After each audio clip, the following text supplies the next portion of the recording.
Now, the shipping forecast issued by the Met Office on behalf of the Maritime and Coast Guard Agency, the area forecasts for the next 24 hours.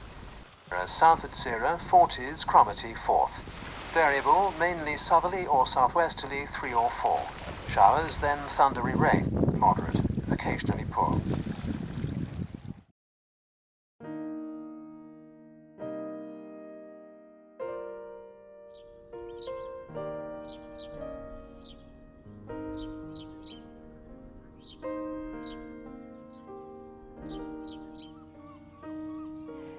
I was married to an Englishman, and before he died, he asked me if I wanted to go back to America or stay here. And I said, no, I wanted to stay here and have part of Cromarty. So we have thousands and thousands of users all over the world, and it doesn't matter where we are. So Cromarty's as good as anywhere. I said to my husband, everybody loves cheese and I need something to do in Cromarty. So then we opened a cheese shop. I came on my bicycle from Edinburgh, and my idea was I would stay 6 weeks and then cycle up the coast and go to the next thing. But that was 26 years ago.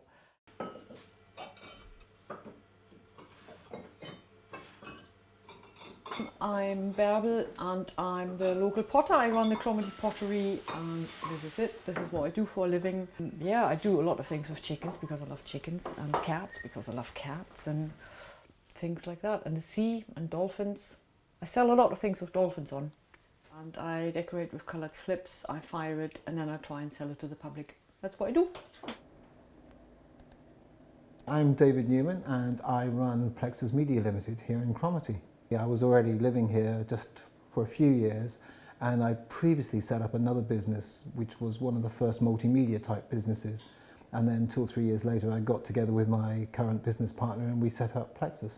I mean, we could be anywhere in the world, and we're extremely lucky that we're an online based business. In fact, our clients are based all around the world because we have multiple systems that we produce. So even though we have a core client base here in the Highlands of Scotland, actually, most of our main software is across Britain, but we have a free website system, but that's all across the world. I'm Judy Harvey, and I'm the owner of the Emporium. The first time I came, I was a visitor, and I had my granddaughters with me. It was quite a long time ago. And it's interesting because I came into the Emporium at that time, and I fell in love with it. And I said to the owner, you know, I'd like to work here someday, not knowing that I'd ever buy it. My name's John Palmer, and I run with my wife Amy the cheese house in Cromarty. We met just over 5 years ago, and we were both at a point in our lives where we were looking for something new and challenging, and Amy had never been to Scotland, so I brought her up and showed her all the sites, and decided that actually of all the places in Scotland this was the place for us. My husband's sister lives here, and I thought maybe that's a good idea if we know already some people. But I didn't realize that I would really enjoy Cromarty. I didn't know.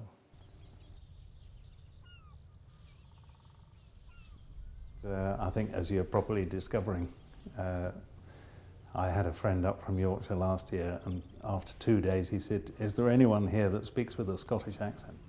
You know, it's got such a broad range of people. When I was living on the south coast of England, I worked for a number of electronics firms over a course of several years, so probably about 10 years at doing electronics, and then various things before that, but mostly electronics, and just starting to get into computing at the time as well.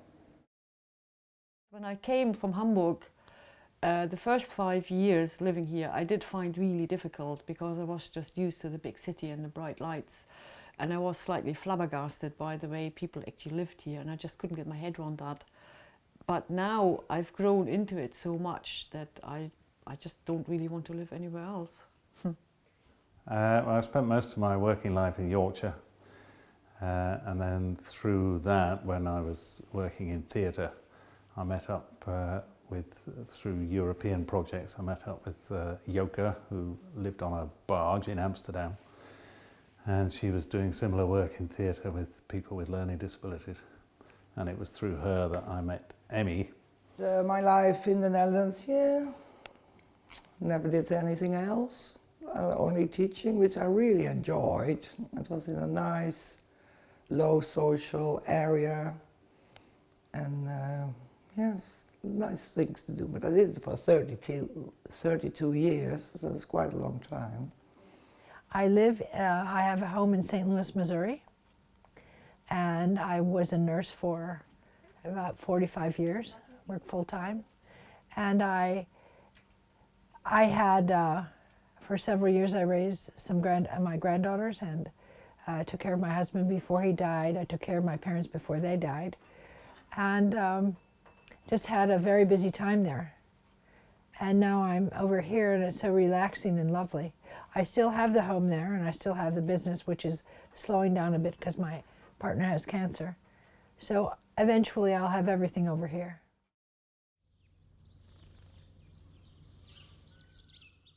I think when we opened the cheese shop, people assumed that that was all we were interested in, running a little business, but actually it's a cover for doing a whole load of other things. So the creative person in me, you can't keep it down really.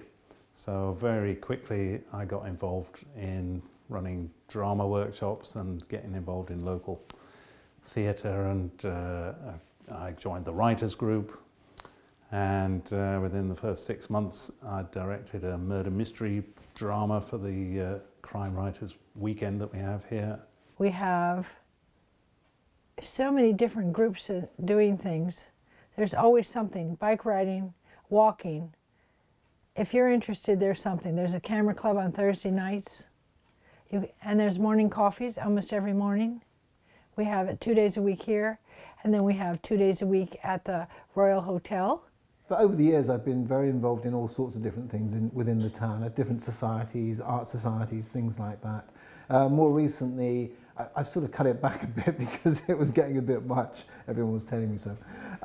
These days, mostly, as well as work here, then I help run a film society, which is which screens films on a monthly basis, but then once a year we also have a major film festival, which we created about 10 years ago.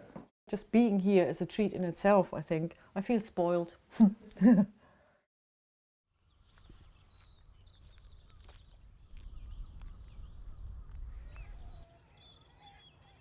Everyone has accepted me and my funny ways, my funny American ways. They've been very patient with me. I just feel accepted, and I feel loved, and I feel like this is my home. I found it my home, and I just love it. And they're very welcoming, although in the beginning I sometimes hadn't a clue what they are talking about when they had a very strong accent.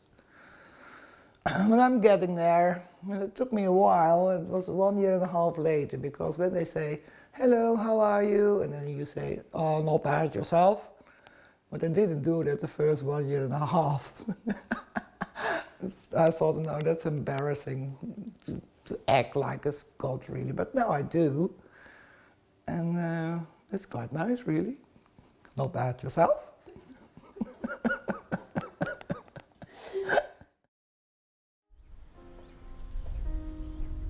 The best thing about Cromarty is that you know everybody and they know you, and you can't get down the street without talking with at least 2 or 3 people. It's wonderful. And if no one is intrusive, but if you need something, they don't hesitate.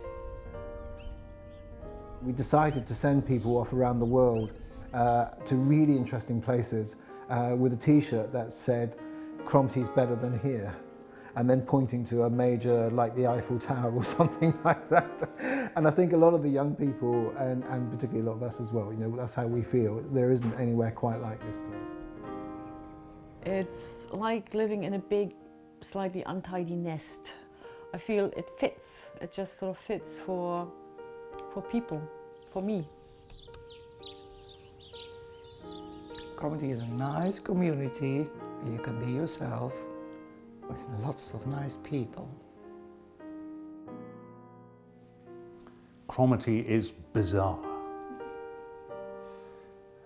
It's quite unique, I have to say. But I think historically, as a port, it's always been very welcoming to outsiders, and that again is something that certainly I was surprised by, how welcoming it is.